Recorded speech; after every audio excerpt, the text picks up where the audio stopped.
Let me take you back to your school days for just a moment. Do you know what an integer is? Mathematically speaking, an integer is a whole number. So what does that have to do with integrity? It's funny you should ask. I'm Tom Miller, and I'm no math teacher, but I am pastor of Central Assembly in Superior, Wisconsin. And this is Fuel for the Fire. It's volume 620. Let's call this the Integrity Challenge. Integrity is defined as the quality of being honest and having strong moral principles. It's the state of being whole and undivided. It's being whole like an integer. The challenge of integrity has to do with consistency. Many people do well in spurts. Some people attend church in spurts. Here for 2 weeks, gone for 2 weeks. Some people make commitments they have every intention of fulfilling. But integrity is not making well-intentioned commitments. It's following through, even though the circumstances may have changed. The integrity challenge is to be whole, the same person in private as you are in public, not one way here and another way there.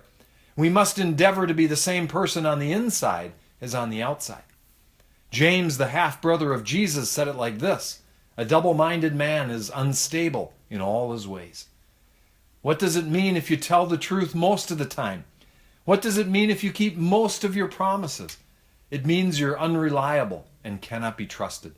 It means you're unstable, double-minded, and lack integrity. What do you like when no one is looking? What would you do if you knew you wouldn't get caught? Would you keep a promise though it cost you something significant? Is there ever a time when you feel justified to lie? Are you willing to admit mistakes? Would your coworkers or your unsaved friends describe you as a person of integrity? Are you the same person on the inside as you are on the outside? A person who fails the integrity challenge is fragmented, like a fraction. Integrity speaks of wholeness, like an integer. And it really does matter. It speaks of the degree to which we've been impacted by the gospel. Keeping promises and fulfilling difficult commitments speaks of how much we really trust Jesus. And it matters because of our testimony.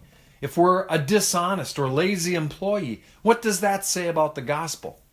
Samuel Johnson spoke well when he said, "Each person's work is a portrait of himself." People hear our claims of loving Jesus. They see our bumper stickers or read our posts on social media. Are our lives consistent, or do we contradict our own words? Are we whole or fragmented? Proverbs 2, 6-8 says it well. "For the Lord gives wisdom, out of his mouth cometh knowledge and understanding. He lays up sound wisdom for the righteous. He's a buckler to them that walk uprightly. He keeps the paths of judgment and preserves the way of his saints."